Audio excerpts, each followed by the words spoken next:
goes. All right, welcome once again to the Math 2413 Week 12 review. In this one, we will be going over a few different things, but mostly it'll be covering kind of the intuition behind what an integral is, and we'll also get into some basic integrals. All right, so let's go ahead and get started there.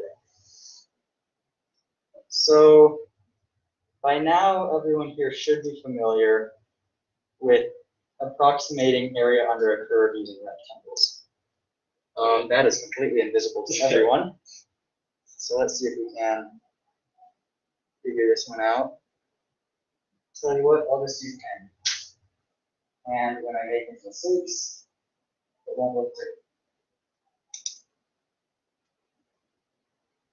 Is that better? That's viewable. Okay, we'll take it. All right. So let's say we have a curve, and it looks something like this, and we're interested in finding the area under it from 0 up until some point here. Well, remember, one thing we can do is we can chop it up into a bunch of little rectangles that will approximate the area under this curve. Now you'll notice I'm using the left hand, the top left corner of the rectangle is always on my curve.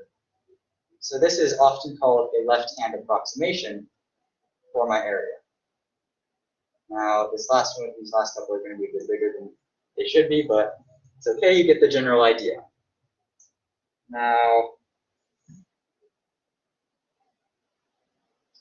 we have this curve, and we can use all these rectangles to approximate the area under it, and we can kind of write out a summation for what this area would be. We could say that our area is about equal to, well, the sum of all the rectangles. And the area of one individual rectangle is the width of one rectangle times the height. And we'll start with our first rectangle, we'll call it 1, and go up all the way through n rectangles. So I'm saying we break it up and we use n rectangles. And then we can write out that our area is about equal to the sum of the area of each individual rectangle. Well, right now, this isn't very usable or precise because we don't really see what W is, we don't really see what H is. Of course, W is just the width of one rectangle, and H is just the height of one rectangle, but we still can't say what it necessarily is for each individual rectangle. So let's try and figure out what exactly that is. So if I have n rectangles over an area going from A up to B, then I can say that the width of one rectangle would be my total width of my area, the width of my whole region, divided by the number of rectangles.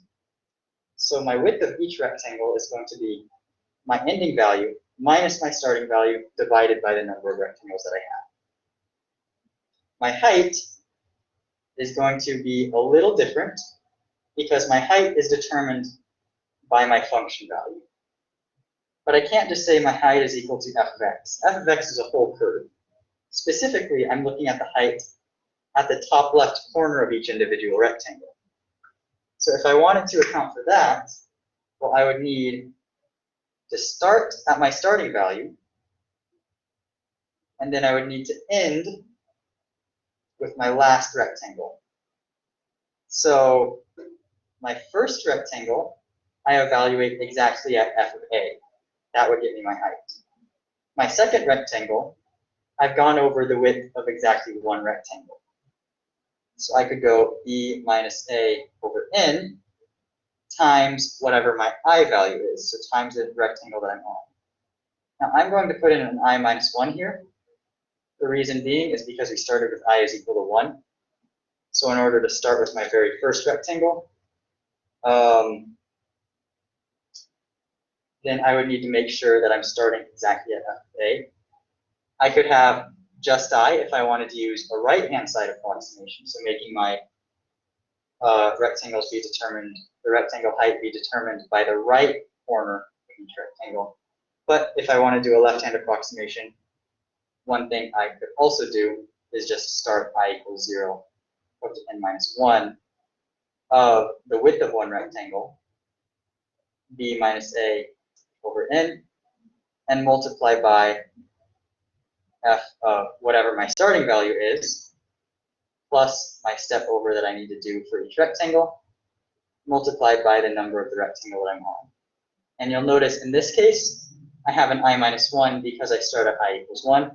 I changed it though because I minus 1 is a little complicated. I don't want to deal with that. So I start at I equals 0 and just have an I there. And that'll tell me for my first rectangle, when I is equal to 0, my height is f of a. For my second rectangle, when I is equal to 1, I would have the height at a plus 1 step over for my second rectangle, and so on for the rest of my rectangles.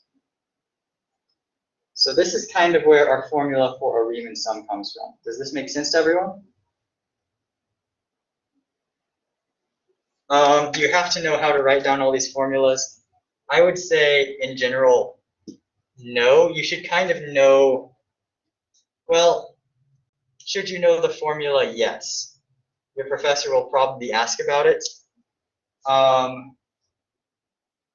Should you,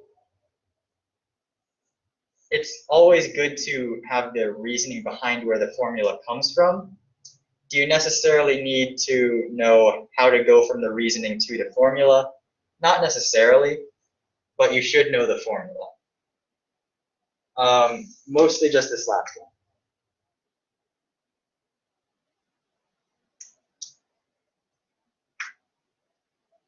one. We can zoom in a bit. Let's try that.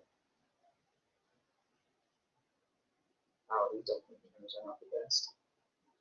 Okay.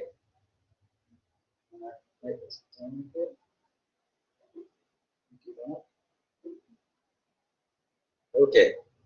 All right. This is almost the limit definition of an integral. In order to make it the limit definition of an integral, you'll notice that right now, when we have our rectangle approximation, we still have these little gaps. So that's where our error in our area is coming from. See, here's our rectangle, here's this little gap, that's some area we're not accounting for. However, if we take more and more rectangles, our approximation is going to get better and better. So our limit definition of an integral is based off of this formula. In fact, it's what happens when we let the number of rectangles we're using go to infinity.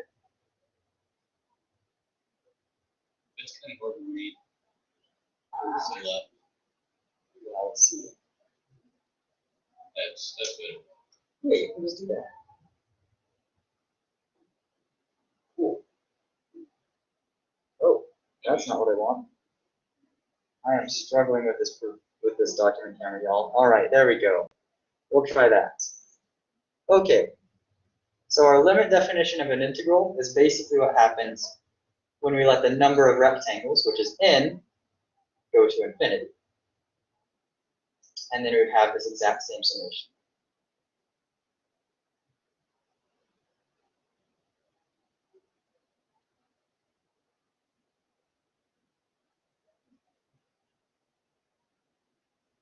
All right.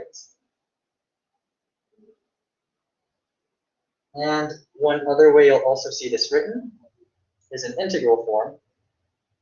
We say it's the integral from a up to b of some function f of x dx. All right. And sometimes you might also see this written in a more simplified form.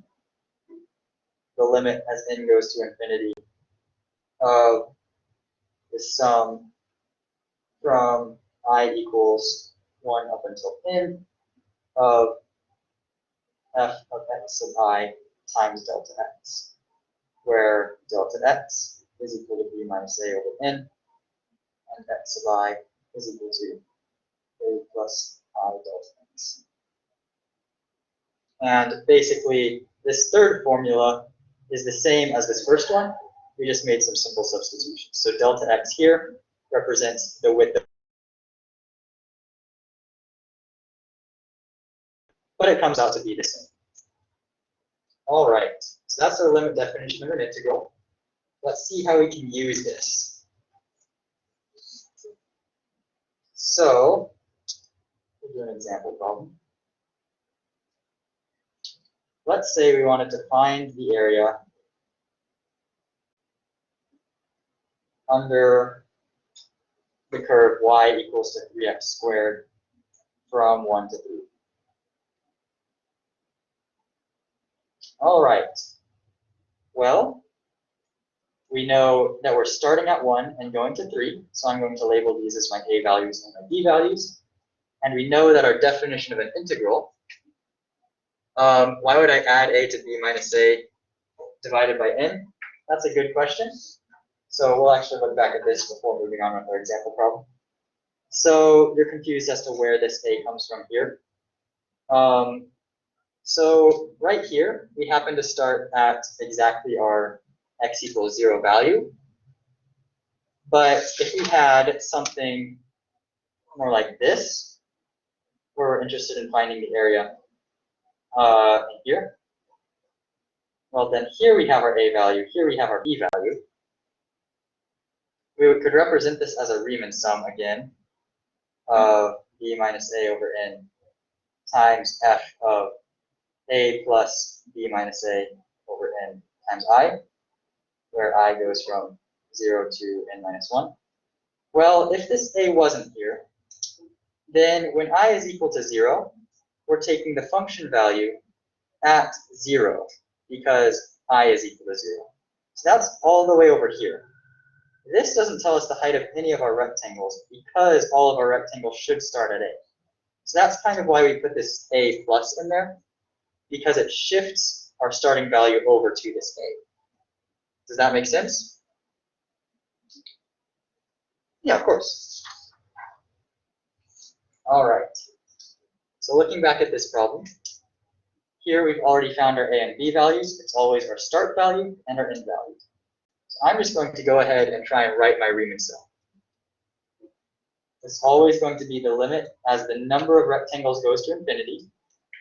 I'm going to have the sum from I equals 0 up until n minus 1 of b minus a, so 3 minus 1 over n, times f of a plus b minus a over n times I. Okay, so if I simplify this a bit, I get the limit as n goes to infinity of the sum from I equals 0 up until n minus 1 of 2 over n times f of 1 plus 2I over n. Well, now I don't really want to keep working with this function notation because I can't do a whole lot with this. So I'm actually just going to plug 1 plus 2I over n into my function y equals 3x squared. Reason 2. Here? Yes. So remember, this 2 came from my b minus a. Oh, So 3 minus 1 just simplifies straight to 2.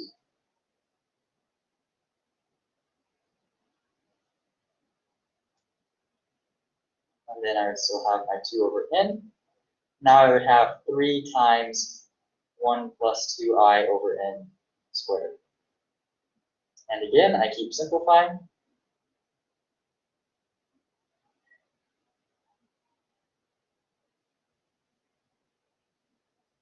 Times 3 times, here this would be 1 plus 4I over n plus 4I squared over n squared. Okay, so now I'm starting to get somewhere. I'm actually going to continue to kind of distribute and simplify wherever I can. Now, here is one other thing that I'm going to do. Here I have a 2 over n. I'd actually like to move this just straight out of my summation.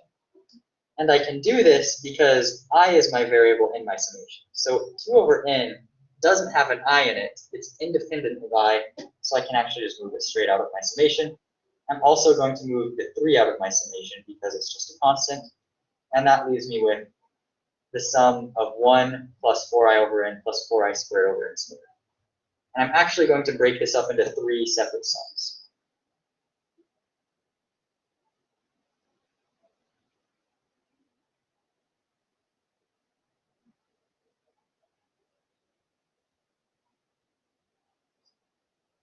And again, I'm actually going to move this 4i over n. I can write that as 4 over n times I. This is also going in front of my summation, so this is just the summation of I. And same with this last bit. It's 4 over n squared summation I equals 0 up into n minus 1 of I squared.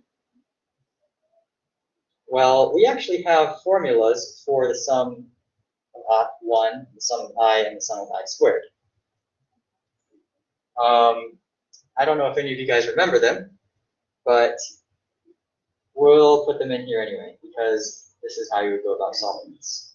So 2 over n times 3 is 6 over n, times, here we have the sum from I equals 0 up until n minus 1 of 1 is going to be n, plus 4 over n times the sum from I equals 0 up until n minus 1 of I is actually, let's see, what did I say it was? It was n minus 1 times n over 2. And here we have 4 over n squared multiplied by, this one was n minus 1 times n times 2n minus 1 all over 6. Now, these formulas, n minus 1 times n over 2, and n minus 1 times n times 2n minus 1 over 6, all come from your generic formulas for the sum from I equals 0 up until n of I squared, of I, and of 1 respectively. So this is where we're at, and now we just have to evaluate this limit, which doesn't look like the most fun, but it's not as bad as you would expect. So here we have 6 over n times n gives 6. 6 over n times 4 over n is 24 over n squared, multiplied by n squared minus n over 2, plus, here we have 4 over 6 is 2/3, and we can leave our n squared on the denominator. We also need to multiply by our 6 over n, so I'm going to make that 12 over n cubed. And we still have n minus 1 times n times 2n minus 1.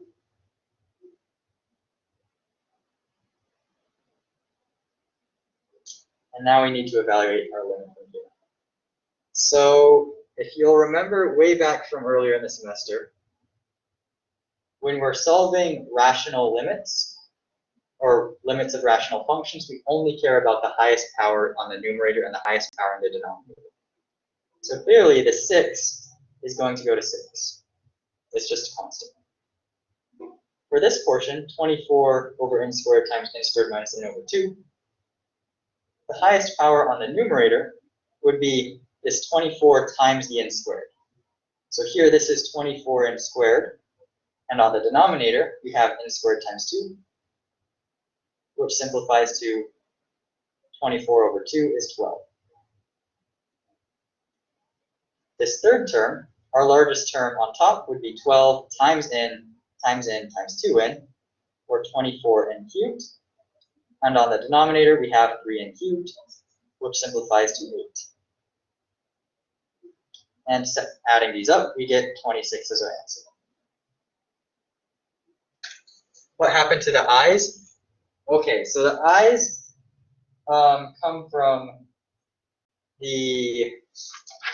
there are a few different summations you should know, and they are the sum from I equals 1 to n of I, or actually we'll start with 1, the sum from I equals 1 to n of I, the sum from I equals 1 to n of I squared. The sum from I equals 1 to n of 1 is just n.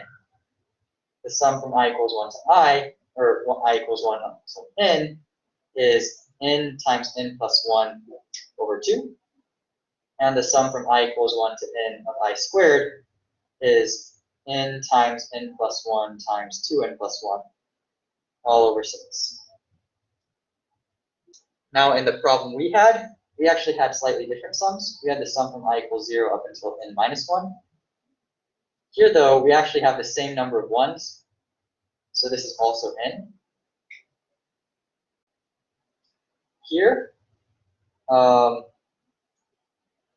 this one was a bit different. We just have to kind of replace our n's instead of having an n. One thing you could think about me doing is I'm almost just reparameterizing the sum, which is a big word to use, I know. But basically I said, how can I go from this sum to this sum because they look really similar? And the way I did it is I almost said, what if I let k be 1 larger than I? Well then, I should be equal to k minus 1.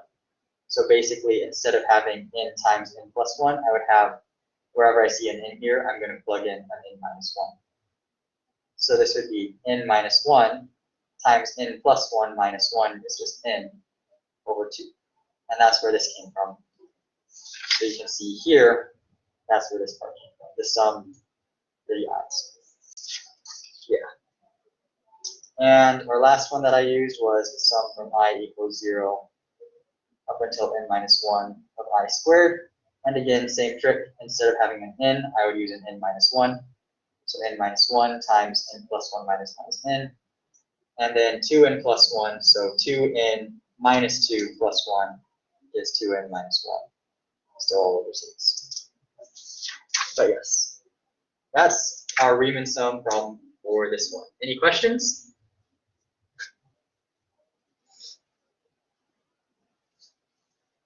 I know it's super fun, everyone's favorite to do. All right then, in that case, I'll go ahead and give you guys a practice problem because I know you're super excited to get one of those. Here we go.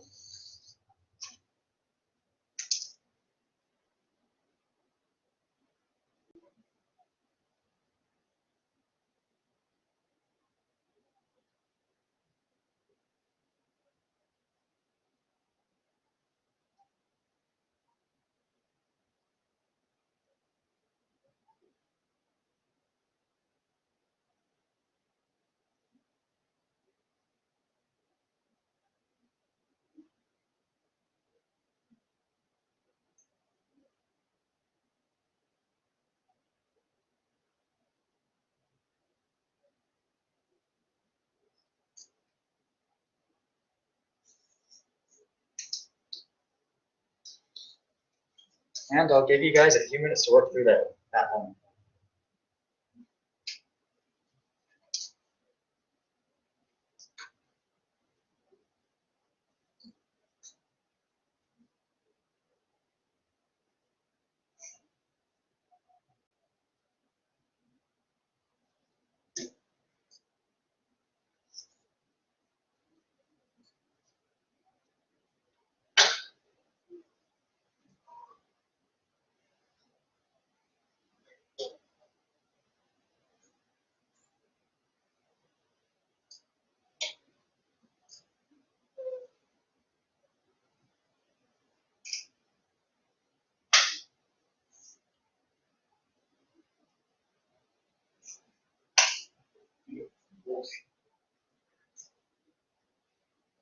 So with these problems, how do you know what the right, how do you know what the right, when you're doing right corner or left corner? It actually doesn't matter. That's the super great. So you pick your favorite. Okay.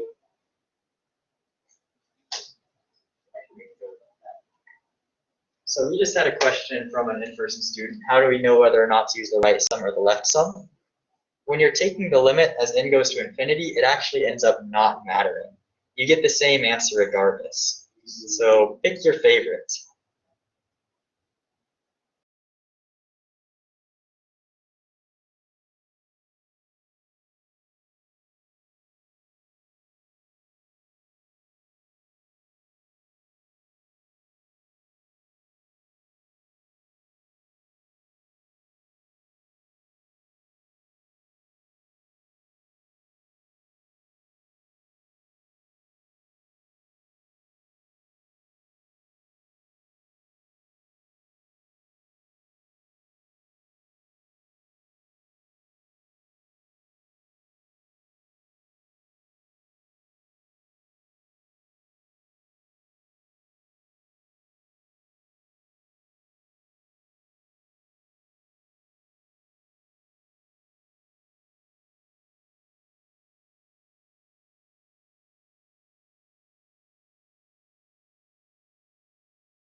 All right, y'all, how are we doing?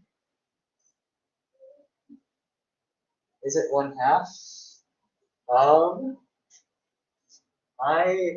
Well, did you take a look at the second part? How can you verify? So if you think it's 1/2, see if you can come up with a way to check your answer other than using the Riemann sum. You said good until you got stuck. So I think I'll let you guys think on this one for just a couple more minutes. Keep trying, and then we'll go over it. Sound good?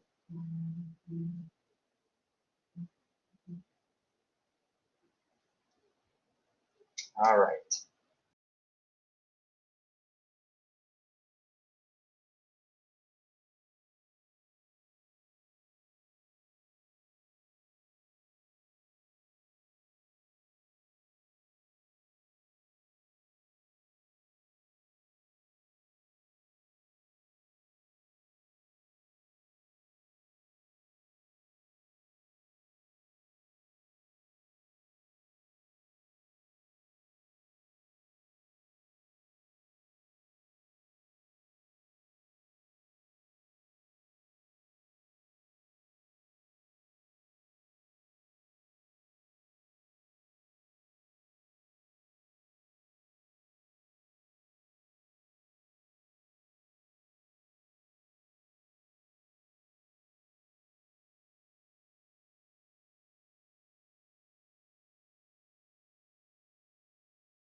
All right, let's just go ahead and go over this one. So we want to start out by trying to write out our equation for our rooms. So that's going to be the limit as n goes to infinity of the sum from I equals 0 up until n minus 1 of the width of each rectangle, which is going to be b minus a over n. So 3 minus 0 is 3 over n times the height of each rectangle. So the height is based off of our function, which would be our a value, which is 0, so I'm just not going to write it, plus 3 over n times I. Well, again, I don't really want to work with my function in there, so I'm going to rewrite it by plugging 3 over n times I into my function. I think you've got +1 in your function. In here? I think so. Well, I'm using a, where would the +1 come from? Your original equation. Right here? Yes. Well, this is still just my function call. So I'm going to plug it in now. Oh, okay. Sorry. Yep, you're good. Limit as n goes to infinity. Again, the sum from I equals 0 up until n minus 1. And here we have 3 over n multiplied by 2 times 3 over n times I plus 1. Well, again, I'm going to try and pull out my 3 over n.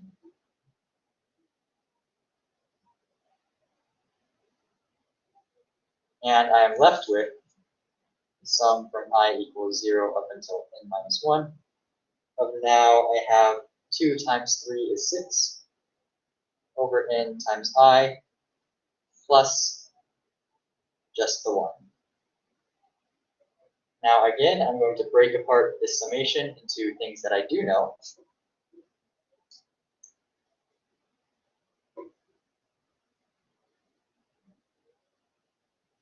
So this first part, 6 over n times I, I'm going to bring the 6 over n out. And I'm left with just an I. And my second summation is still just the sum from I equals 0 to n minus 1 of just 1.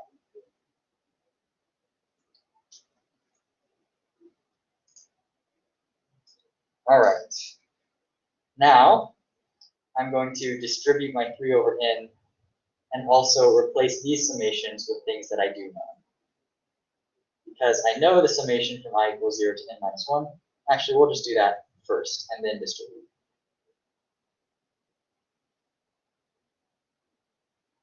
Six over n, the sum from I equals 0 up until n minus 1 of I, we saw last time, was n times, what was it? Did I forget it already? N times n minus 1, I want to say. In this one. Right, but in this case, I'm using I equals 0 up until n minus 1. Plus, and again, the sum from 0 to n minus 1 of 1 is just n. All right, now I'll distribute my 3 over n.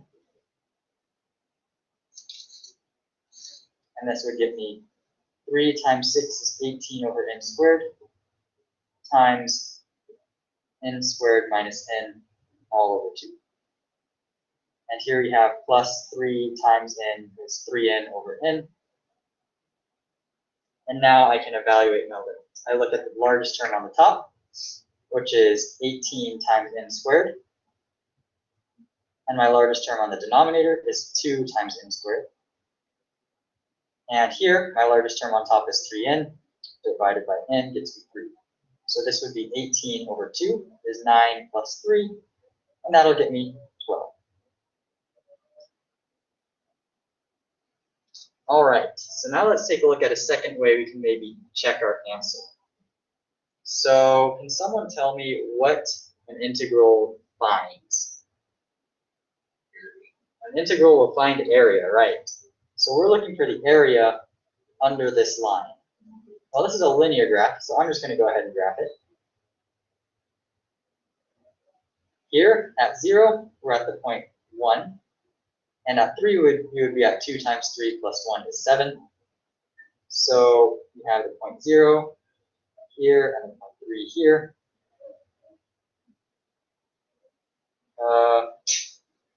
There we go. Perfect. All right. So this is the shape that we're looking for. Now, what shape is that? Almost a triangle. It's almost a triangle, but we do have a name for it. It's a trapezoid. Right? We have 2 parallel sides here and here. So this is a trapezoid. And we know the formula for area of a trapezoid. Or at least I know the formula for an area of a trapezoid. So the area of a trapezoid is base 1 plus base 2 divided by 2 multiplied by the height. So in this case, the bases are the parallel sides. So here's one base, here's another base. We know the height of the first base is 1 because it's the distance from 0 up until the y value. And we know that the height of our second base is 7. And the height of our trapezoid is this distance here, 3. And this gets us 8 divided by 2 is 4 times 3, which gives us 12. So you see our geometric interpretation gives us the same example, the same answer as our area, or as our Riemann sum. So we know we're correct. So sometimes, this is a good thing to remember, sometimes it's easier to just use geometry to find the area under a curve than it is to do your Riemann sum. So I'm going to give you guys a practice problem.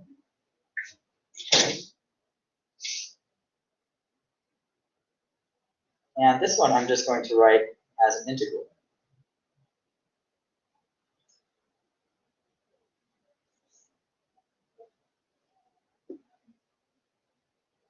All right. So go ahead and see if you can figure that one out. And I'll give you guys a minute or 2 to work through that.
All right, y'all, just remember, is it easier to do a geometric interpretation or a Riemann sum? Because one is a lot easier than the other.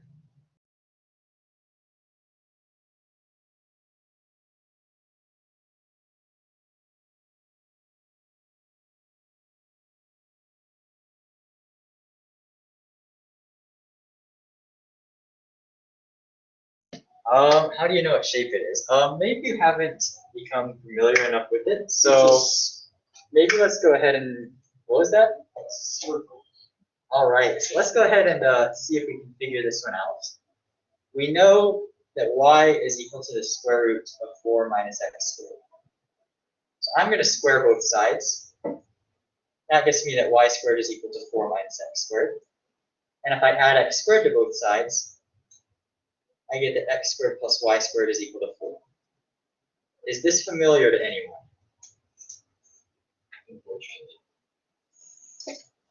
Aha, it's a circle.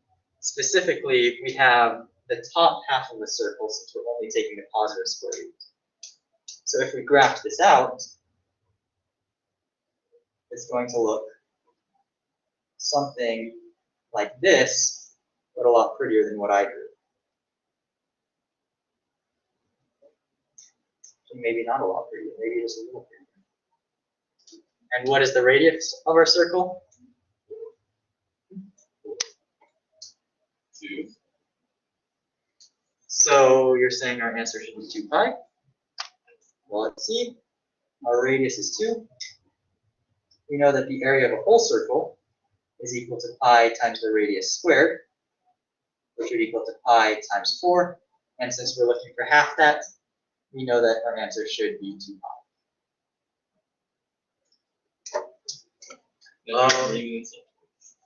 In this case, our radius is in fact 2.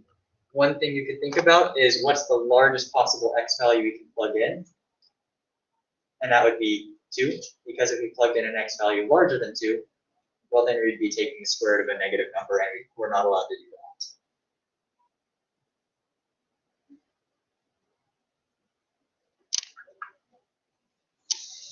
Couldn't you solve that with the fundamental theorem of calculus method instead? Well, you could. The problem is, then you would need to know the integral of 4 minus x squared. And to do that, you would need to have learned several more months of integral calculus and do something called trig substitution. And I don't think any of you guys want to see that right now. But basically, the circle method, just using a geometric interpretation, isn't very hard. We know the area of a circle. All we need to do is recognize that it is a circle. If we wanted to integrate this using the fundamental theorem of calculus, we'd have to know exactly what the integral of 4 minus x squared is. And that's the bit harder of a problem. When I say a bit harder, I mean a lot harder. It's doable, but a lot harder. I like that you're supposed to begin with and then it all went down. All right, are we good on this problem? Yes. Perfect. All right, then let's move on a bit. What else do I have? So basically, if we ever see x squared, we should think, well, if we see the square root of x squared plus something or minus something, we should think circle. Right, if you see something kind of similar to that, maybe think about, is this a circle? How does that help? All right, so let's go into some integral properties. Hopefully you guys can still see it fine, even though it's bleeding through because I'm running out of paper.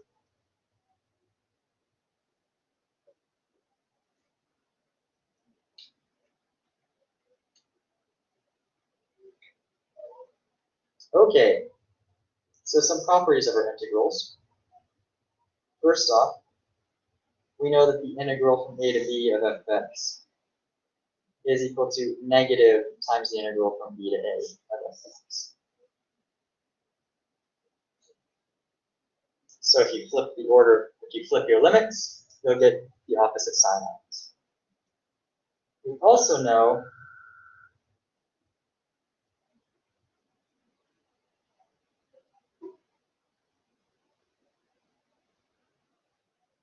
that if we take the integral from a to b and then from b to c, well, this is the same as taking the integral from a to c. And this makes sense geometrically, because you can think about it as just having an area from here to here, and then an area from here to here. So together, we just consider the whole area. And lastly, we have a property called linearity. And basically what that means is we can multiply by a scalar. So if we multiply our whole integral by a scalar, this is the same as multiplying it on the inside. And this is really useful because it means you can simplify a lot of your integrals by taking out the constant. So a lot of the time you'll be going this direction. So from the constant on the inside to the constant on the outside. And lastly, this is also part of linearity. If we have two functions being added together, we can split them up. Just like we did with our summations.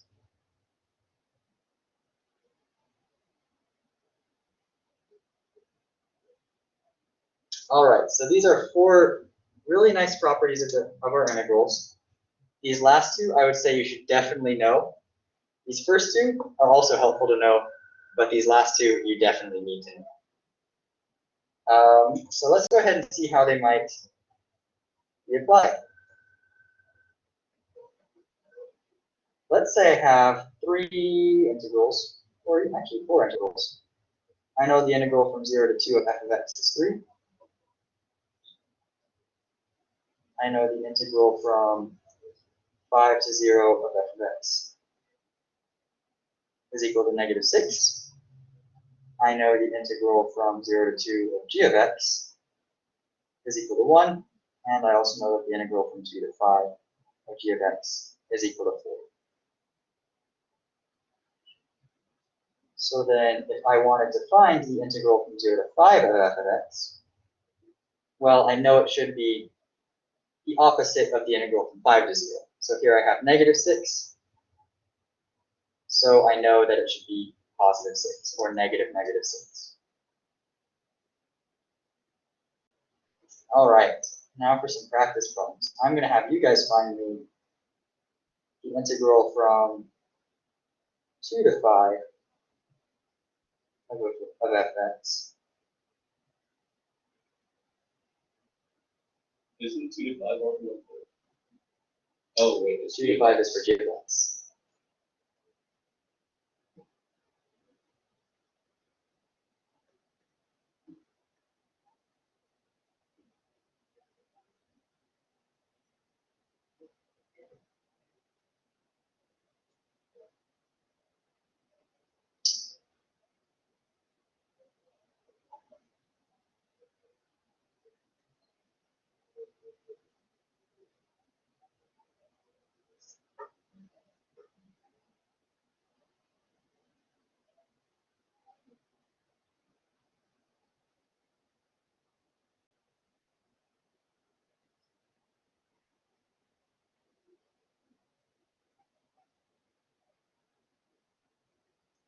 Go ahead and see if you guys can figure out those problems.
be the same.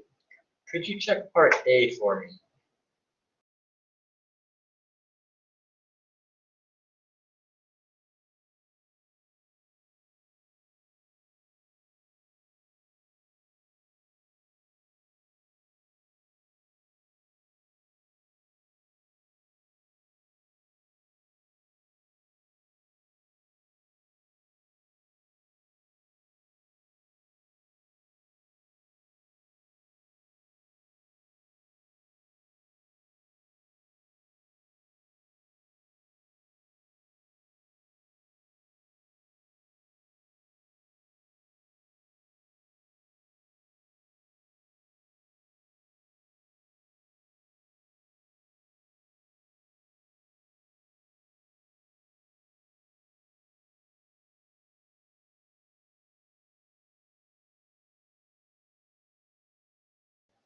All right, let's go over these. So for part A, we know that the integral from 0 to 5 of f of x is 6. And we also know that the integral from 0 to 5 should be the same as the integral from 0 to 2, plus the integral from 2 to 5. So using that, we can write out that I did not leave myself nearly enough space here.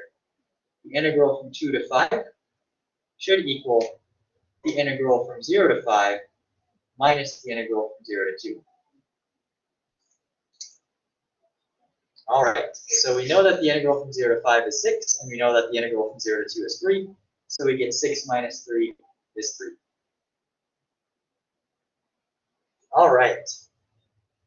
For part B, this is just straight off using our linearity, but we also have to find out what the integral from 0 to 5 of g is, because we can rewrite this as the integral from 0 to 5 of f of x plus the integral from 0 to 5 of g of x, which is the same as saying we know the integral from 0 to 5 of f of x is 6, plus the integral from 0 to 2 of g of x, plus the integral from 2 to 5 of g of x, which is equal to 6, plus here we have 0 to 2 is 1, plus here we have 2 to 5 is 4.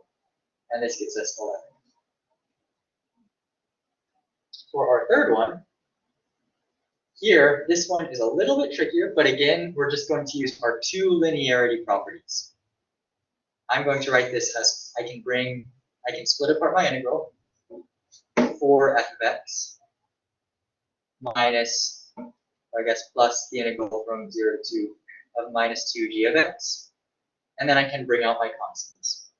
4 integral from 0 to 2 f of x minus 2 integral 0 to 2 of g of x. So that would get me 4 times 3, my integral from 0 to 2 of f of x, minus 2 times 1, which is 12 minus 2, which is, of course, 10. And for part D, again, I already have my integral from 2 to 5 of f of x from part A. So that would get me negative 3 integral from 2 to 5 of f of x, which is negative 3 times 3, so negative 9. Not bad at all. All right. And I have some paper, so I need to grab another sheet of paper.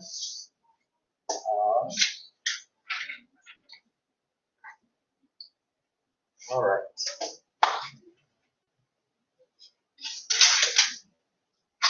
Perfect. And this brings us to the fundamental theorem of calculus, which I'm sure is what you've all been waiting for. So, the whole idea behind the fundamental theorem of calculus is that integrals and derivatives are kind of like inverse processes. So if you take the integral and then you take the derivative, you should get back to where you started. So there are two components to this. First off, if we have a function that's equal to the integral of our other function, well, then we can say, this is an implication arrow, I'll just write it as then, we know that the derivative of g is exactly equal to our function f. And that's basically saying if we take the integral of f and then we take the derivative of that integral, we should get back to f of x. And the other one is based on our kind of limit or yeah. It kind of tells you how to evaluate the limits of an integral. So if we're integrating from a up to b of f of x dx, we can say that this is big F of b minus little f of a, where big F of a of b, or yeah, big F of x is equal to the integral of f of x, or equivalently, the derivative of our big F is equal to small. And these are kind of the two things of our fundamental theorem calculus. And basically all they say are derivatives and integrals are inverse or opposite processes.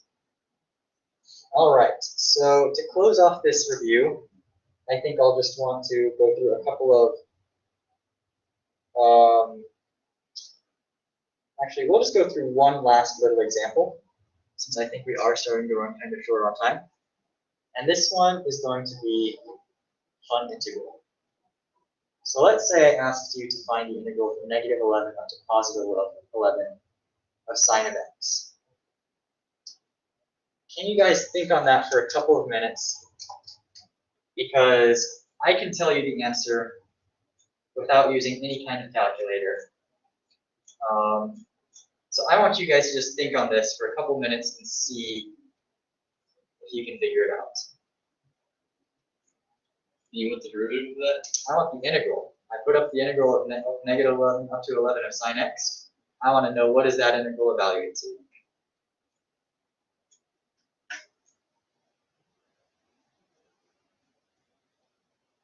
And I'll let you guys think on that for a couple minutes.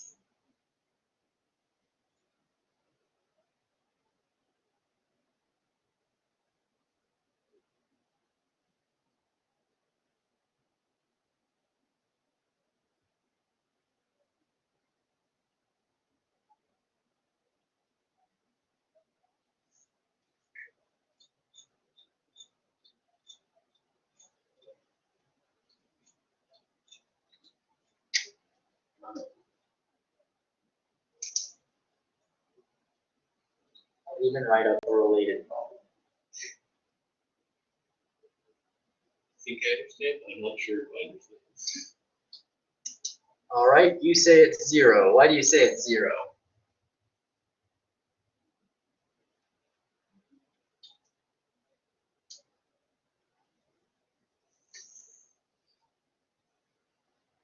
What do you think?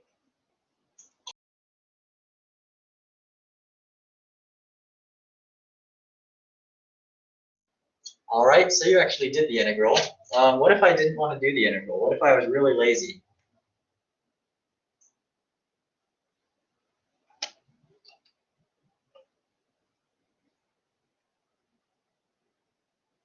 Right, the graph goes from below the x-axis to above the x-axis, so the area cancels. It's not necessarily the case for every function, but it is true that this will happen for every specific kind of function. In this case, it happens because sine of x is an odd function. So do you guys remember talking about odd functions a little bit?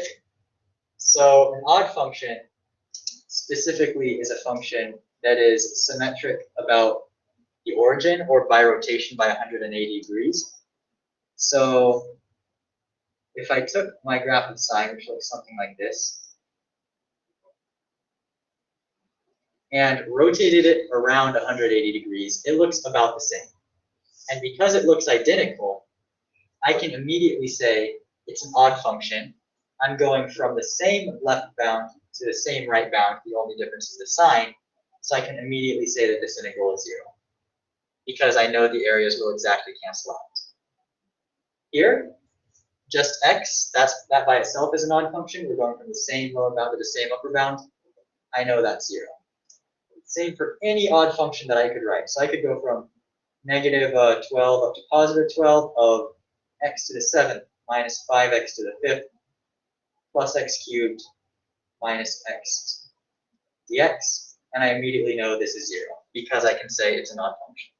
Is that because there's not like a constant? Right, a constant would make it an constant would make it not an odd function because the power on a constant is x to the 0, and 0 is an even number, not an odd.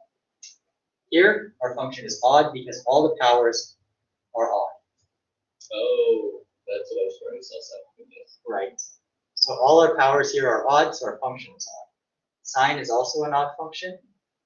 Cosine is an even function. We can do something even. If the function contained an x squared, would it still be odd? No, it would not. All the powers would need to be even, would need to be odd in order for us to have an odd function.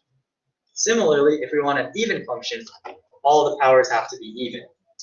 And we actually do have a kind of similar rule for even functions, except instead of the area canceling out, they're just equivalent on each side. So if I had the integral from negative 11 up to positive 11 of cosine of x, well, it's an even function, they don't cancel, but what I can do is I can say it's twice the integral from 0 up to 11 of cosine of x.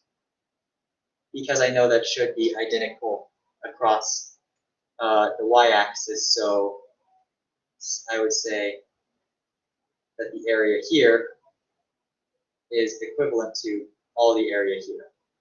So that's just kind of how even functions and odd functions interact with integrals. But basically, one shortcut you can occasionally use is making sure if you're integrating from the same spot up to the same spot on an odd function, you can just immediately say that its area is 0. So I get where even and odd come from, but how can you? I understand. I also understand that the graph of cosine looks like that, but why is it not considered odd? Because it's technically to the 1 power, right? Same thing with sine. So that's because even the odd powers and even powers applies to polynomials. Okay.